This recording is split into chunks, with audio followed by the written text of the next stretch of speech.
ಎಲ್ಲರಿಗೂ ನಮಸ್ಕಾರ. Welcome back to my YouTube channel. ಸ್ನೇಹಿತರೆ, ನಾನು ಇವತ್ತು ಹಲಸೋರೆಕಾಯಿ ಸಾಂಬಾರು ಮಾಡ್ತಾಯಿದ್ದೀನಿ. ನೋಡಿ, ನಾನು ಒಂದು ಅರ್ಧ kg ಹಲಸೋರೆಕಾಯಿ ತೊಗೊಂಡಿದ್ದೀನಿ. ಇದನ್ನು ನಾನು ತುಂಬ ಟೇಸ್ಟಿಯಾಗಿ ಸಾಂಬಾರು ಮಾಡ್ತಾಯಿದ್ದೀನಿ. ಚೆನ್ನಾಗಿರುತ್ತೆ. ನೋಡಿ, ನೀವು ಒಂದ್ಸಲಿ ಟ್ರೈ ಮಾಡಿ ನೋಡಿ ಸಾಂಬಾರನ್ನ ಯಾವ ಥರ ಮಾಡೋದು ಅಂತ ನಾನು ತೋರಿಸ್ತಾ ಇದ್ದೀನಿ. ನಾವಿವಾಗ ಮೊದಲಿಗೆ ಹಲಸೋರೆಕಾಯಿನ ಮಾರ್ಕೆಟಿಂದ ತರಬೇಕಾದ್ರೆ ಇದನ್ನು ತುಂಬ ಎಳೆದ ಮತ್ತು ಬಲ್ತಿರೋದು ನೋಡಿಬಿಟ್ಟು ತೊಗೊಂಡು ಬರಬೇಕು. ಈ ಥರ ನೋಡಿ, ನಾವು ಇಲ್ಲಿ ಹಿಂಗೆ ಪ್ರೆಸ್ ಮಾಡಿದ್ರೆ ಒಳಗಡೆ ಹೋಗುತ್ತೆ.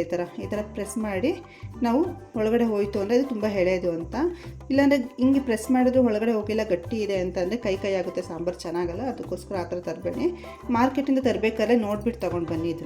ಇದು ಸಾಂಬಾರು ಮಾಡಿದ್ರೆ ಚೆನ್ನಾಗಿರುತ್ತೆ. ಇದು ಬಾಣ್ತಿ ಮಕ್ಕಳು ಎದೆ ಹಾಲು ಕುಡಿಸ್ತಾರಲ್ಲ, ಅವ್ರಿಗೆಲ್ಲ ಈ ಥರ ಸಾಂಬಾರು ಮಾಡಿಕೊಟ್ರೆ ಅವರಿಗೆ ಮಗುಗೆ ಹಾಲೆಲ್ಲ ಹೆಚ್ಚಾಗುತ್ತೆ ಅಂತೇಳಿ ತಿನ್ನಿಸ್ತಾ ಇರ್ತಾರೆ ಬಾಣ್ತಿಯವ್ರಿಗೆಲ್ಲ. ನೀವು ಒಂದ್ಸಲ ಮನೇಲಿ ಟ್ರೈ ಮಾಡಿ ನೋಡಿ. ನಾನು ಮಾಡೋ ರೀತಿಯೇ ಮಾಡ್ಕೊಳ್ಳಿ, ತುಂಬ ಚೆನ್ನಾಗಿರುತ್ತೆ, ಈಸಿಯಾಗಿರುತ್ತೆ.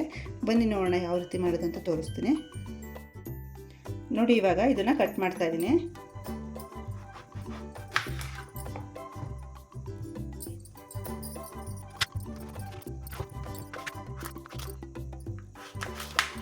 ನೋಡಿ, ಇದು ತಿಳಿಲಿದೆಯಲ್ಲ, ಈ ತಿಳಿಲು ತುಂಬ ಸಾಫ್ಟ್ ಇತ್ತೆ ಅಂದರೆ ಇದು ಹಾಕ್ಬೋದು. ಇಲ್ಲಾಂದರೆ ಇನ್ನೂ ನಾವು ಇದನ್ನು ಕಟ್ ಮಾಡಿ ತೆಗೀರಿ. ಗಟ್ಟಿ ಇದೆ ಅಂದರೆ ಇದನ್ನು ಬೇಡ ಹಾಕೋದು. ಸಾಫ್ಟ್ ಇದೆ ಅಂದರೆ ಮಾತ್ರ ಹಾಕಿ, ಆಯಿತಾ? ನೋಡಿ, ಈ ಥರ ಈ ಸೈಜಲ್ಲಿ ಕಟ್ ಮಾಡ್ಕೊಳ್ಳಿ.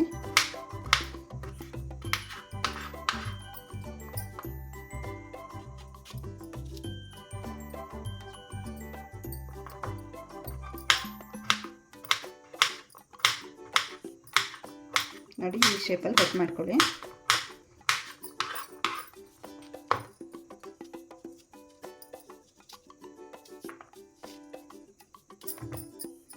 ಇದನ್ನು ಬಿಳಿ ತಿಳಿದೆಲ್ಲ ತೆಗಿಬೇಕು. ಇದನ್ನು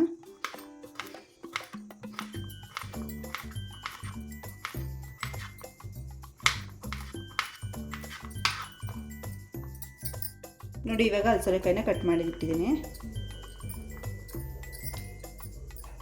ನೋಡಿ ಸ್ನೇಹಿತರೆ, ಇವಾಗ ಹಲಸೋರೆಕಾಯಿನ ಕಟ್ ಮಾಡಿ ತೊಳ್ಕೊಳ್ತಾ ಇದ್ದೀನಿ.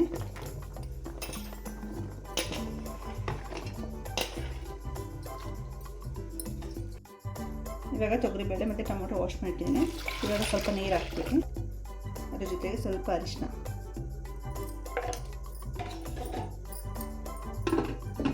ಹಾಕಿ ಒಂದೆರಡು ವಿಷಯ ಹಾಕ್ತಾ ಇದ್ದೀನಿ. ನೋಡಿ ಸ್ನೇಹಿತರೆ, ನಂತರ ಒಂದೆರಡು ಟೊಮೊಟೊ, 2 ಈರುಳ್ಳಿನ ಸಣ್ಣದಾಗಿ ಹೆಚ್ಚಿಟ್ಕೊಬೇಕು.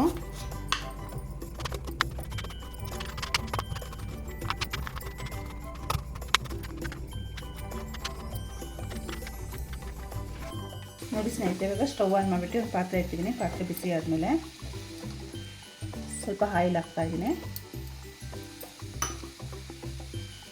ನೋಡಿ, ಇವಾಗ ಆಯಿಲ್ ಬಿಸಿ ಆದಮೇಲೆ ಕಟ್ ಮಾಡಿರೋಂಥ ಈರುಳ್ಳಿನ ಸೇರಿಸ್ತಾ ಇದ್ದೀನಿ.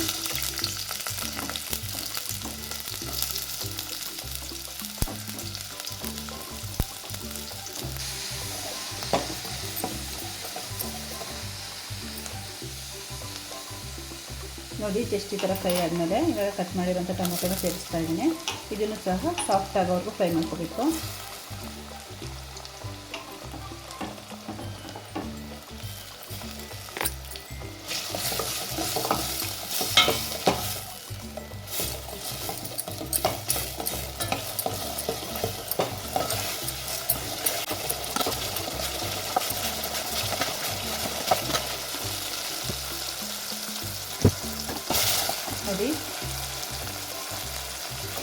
ನೋಡಿ, ಇವಾಗ ಟೊಮೊಟೊ ಎಲ್ಲ ಸಾಫ್ಟ್ ಆದಮೇಲೆ ಕಟ್ ಮಾಡಿರೋಂಥ ಹಲಸೋರೆಕಾಯಿನ ಸೇರಿಸ್ತಾ ಇದ್ದೀನಿ.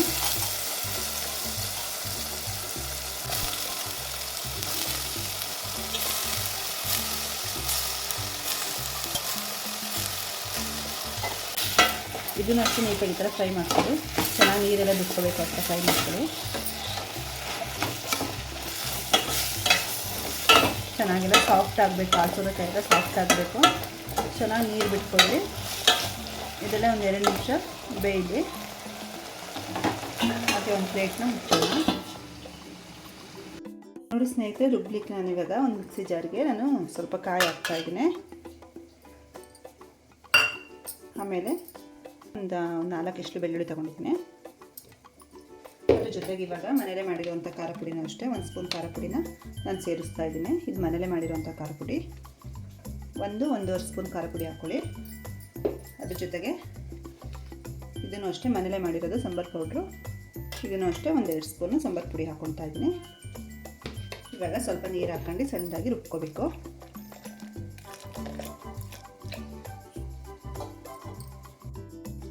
ನೋಡಿ ಇವಾಗ ಸಣ್ಣದಾಗಿ ಖಾರ ರುಬ್ಬಿಟ್ಕೊಂಡಿದ್ದೀನಿ. ನಾನು ಇವಾಗ ಪ್ಲೇಟ್ ಓಪನ್ ಮಾಡಿ ತೋರಿಸ್ತಾ ಇದ್ದೀನಿ.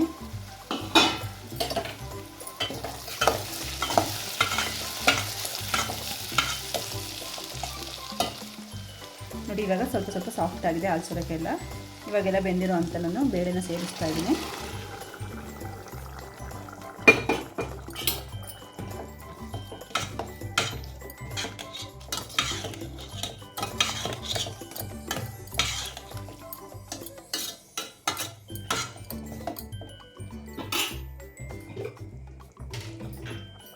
ಇವಾಗ ರುಬ್ಬಿರೋಂಥ ಖಾರನ ಸಹ ಇದ್ರ ಜೊತೆಗೆ ಸೇರಿಸ್ತಾ ಇದ್ದೀನಿ.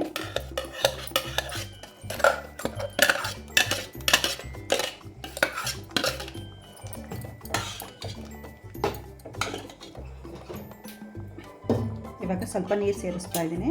ಸಾಂಬಾರು ಎಷ್ಟು ಗಟ್ಟಿ ಬೇಕು ಎಷ್ಟು ತೆಳು ಬೇಕು ನೋಡ್ಕೊಂಡು ನೀರು ಹಾಕ್ಕೊಳ್ಳಿ.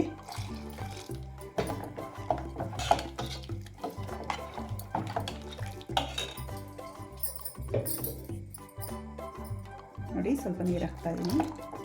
ಸಾಂಬಾರನ್ನ ನೋಡಿಬಿಟ್ಟು ಹಾಕ್ಕೊಳ್ಳಿ. ಸಾಂಬಾರು ನೋಡ್ಕೊಂಡು ನೀರು ಹಾಕ್ಕೊಳ್ಳಿ.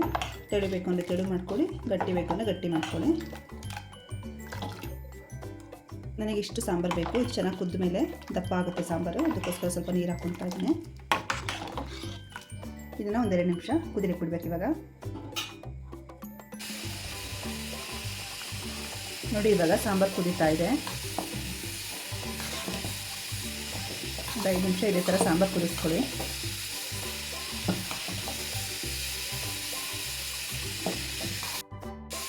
ನೋಡಿ ಇವಾಗ ಸಾಂಬಾರು ಕುದೀತಾ ಇರಬೇಕಾದ್ರೆ 1 ಸ್ಪೂನ್ ಉಪ್ಪು ಹಾಕ್ತಾ ಇದ್ದೀನಿ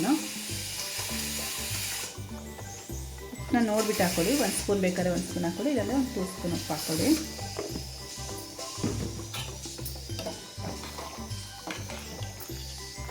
ಇದು ತುಂಬ ಈಸಿಯಾಗಿ ಮಾಡ್ಕೊಬೋದು, ಬೇಗ ಮಾಡ್ಕೊಬೋದು, ಕಮ್ಮಿ ಸಮಯದಲ್ಲಿ ಮಾಡ್ಕೊಬೋದು. ಈ ಥರ ಸಾಂಬಾರು ಒಂದ್ಸಲಿ ಮನೇಲಿ ಟ್ರೈ ಮಾಡಿ ನೋಡಿ ನೀವು. ಇಷ್ಟ ಆಗುತ್ತೆ ಎಲ್ಲರಿಗೂ. ಮುದ್ದೆಗೆ ಮತ್ತು ಸಾಂಬಾರು ತುಂಬ ಚೆನ್ನಾಗಿರುತ್ತೆ, ಚಪಾತಿಗೂ ಸಹ ಚೆನ್ನಾಗಿರುತ್ತೆ, ದೋಸೆಗೆಲ್ಲ ಚೆನ್ನಾಗಿರುತ್ತೆ. ಈ ಥರ ಮಾಡ್ಕೊಳ್ಳಿ.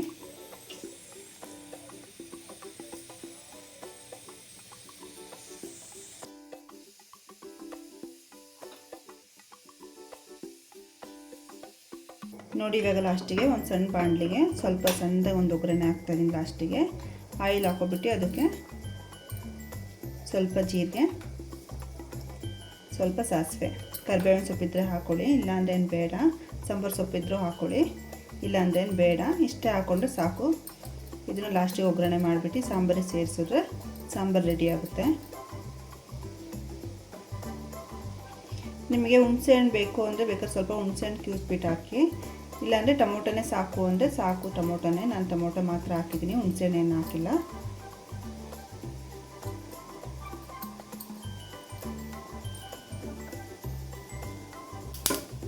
ನೋಡಿ ಇವಾಗ ಫ್ರೈ ಆದಮೇಲೆ ಇವಾಗ ಸಾಂಬಾರು ಸೇರಿಸ್ತಾ ಇದ್ದೀನಿ.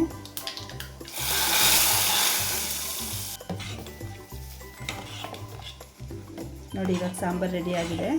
ಚೆನ್ನಾಗಿ ಬಂದಿದೆ ಸಾಂಬಾರು. ನೀವು ಒಂದ್ಸಲ ಮನೇಲಿ ಟ್ರೈ ಮಾಡಿ ನೋಡಿ. ನೋಡಿ ಇಷ್ಟು ಗಟ್ಟಿಯಾಗಿ ಸಾಂಬಾರು ಮಾಡ್ಕೊಳ್ಳಿ. ಹಲಸೋರೆಕಾಯಿ ಸಾಂಬಾರು ಚೆನ್ನಾಗಿರುತ್ತೆ. ಇದನ್ನು ನಾವು ಸೀಸನಲ್ಲೆಲ್ಲ ತಿನ್ನಬೇಕು. ಹಲಸೋರೆಕಾಯಿನ ದೇಹಕ್ಕೂ ತಂಪಾಗುತ್ತೆ ಈ ಥರ ತಿಂದರೆ. ಇದನ್ನು ಒಳ್ಳೆಯದು, ತುಂಬ ಒಳ್ಳೆಯದು, ಹೆಲ್ತಿಗೆಲ್ಲ ತುಂಬ ಒಳ್ಳೆಯದು. ಮನೇಲಿ ಒಂದ್ಸರಿ ಟ್ರೈ ಮಾಡಿ ನೋಡಿ.